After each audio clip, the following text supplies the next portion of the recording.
बूढ़ी विधवा माँ। एक बूढ़ी विधवा माँ थी जिसका नाम कावेरी देवी था। कावेरी देवी के दो बेटे थे। बड़े बेटे का नाम सुनील और छोटे बेटे का नाम रमन था। एक बेटा नीचे वाले माले पर रहता था और दूसरा बेटा दूसरे वाले माले पर रहता था। कावेरी देवी के पति का निधन 15 साल पहले हो चुका था। तब सुनील और रमन दोनों ही बेटे बहुत छोटे थे। पति के निधन के बाद कावेरी देवी पर मुसीबतों का पहाड़ टूट पड़ा था। अब दोनों बेटों की जिम्मेदारी उसी के ऊपर थी। वो विधवा माँ घर घर जाकर काम करती, तब जाकर 2 वक्त का खाना नसीब होता था। कई रात तो ऐसा होता कि वो माँ भूखी ही सो जाती, पर अपने बच्चों को कभी भूखा सोने नहीं दिया। दिन गुजरते गए, अब उसके दोनों बेटे भी बड़े हो गए। कावेरी देवी ने खूब मेहनत की और अपने बच्चों को अच्छी शिक्षा प्रदान करवाई, जिसके कारण उसके बेटों को अच्छी नौकरी मिल गई। दोनों बेटों ने अपनी अपनी पसंद की लड़की से शादी कर ली। माँ ने बोला, अगर बेटों को पसंद है तो मुझे भी पसंद है। अब कावेरी देवी बूढ़ी हो चुकी थी। काम करना उनके बस का नहीं था। सोचा, 2 बहुएं घर में आ गई हैं तो अब आराम से रहूंगी। लेकिन दोनों बहुएं उनको पूरे दिन किसी न किसी काम में लगाए ही रहती। कावेरी देवी भी मन मारकर घर का सारा काम कर लेती। वो विधवा माँ 15 दिन एक बेटे के घर खाना खाती और 15 दिन दूसरे बेटे के यहाँ खाना खाती थी। उस बूढ़ी विधवा माँ का बड़ा दुर्भाग्य था। मुसीबत तो जब होती जब साल में कोई महीना 31 का होता था। उस दिन उस विधवा बूढ़ी माँ को उपवास रखना पड़ता था। वो बूढ़ी माँ अक्सर पूजा पाठ किया करती थी। ऐसे में जब भी वो माँ उपवास रखती, कभी भी किसी की बात को दिल से नहीं लगाती थी। लेकिन एक दिन उसके दिल को ठेस पहुंची जब उसकी बहू ने ये कहा कि माँ जी, आज आप अपना खाना बना लेना, हम लोग बाहर कहीं पार्टी में जा रहे हैं। उस बूढ़ी माँ ने कहा, मैं खाना कैसे बनाऊंगी, मुझे तो गैस चूल्हा जलाना नहीं आता।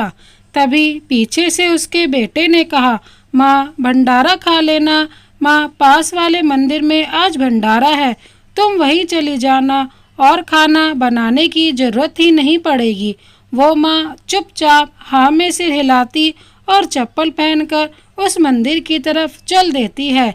ये सारी बातें 10 साल का रोहित जब सुन रहा था, वो तीनों गाड़ी में बैठकर पार्टी के लिए जा रहे थे।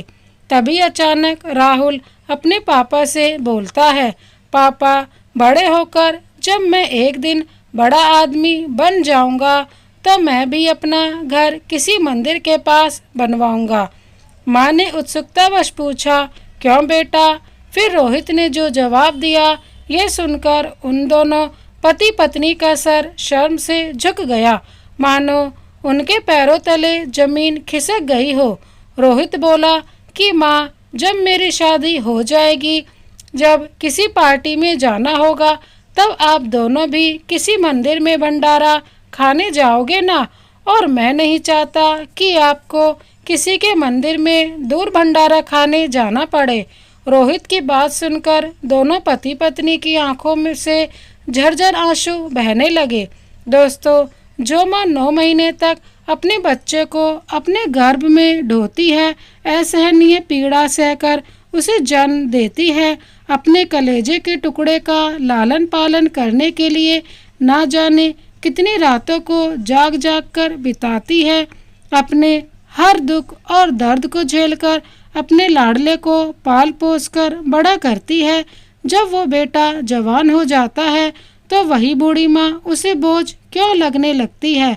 जो बाप अपने बच्चों के लिए दिन रात कड़ी मेहनत करता है, वो अपने बच्चों के सभी सुख सुविधाओं को पूरा करने के लिए जी जान लगा देता है, अपनी एक एक पाई अपने संतान पर लगा देता है ताकि उसकी संतान कुछ बन जाए। लेकिन जब वो बूढ़े हो जाते हैं, वही संतान बड़ी होकर 2 वक्त की रोटी और 2 जोड़ी कपड़े देने से क्यों कतराने लगती है।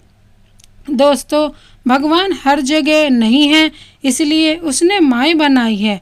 उसको नहीं देखा हमने कभी, पर उसकी ज़रूरत क्या होगी। हे माँ, तेरी सूरत से अलग भगवान की सूरत क्या होगी।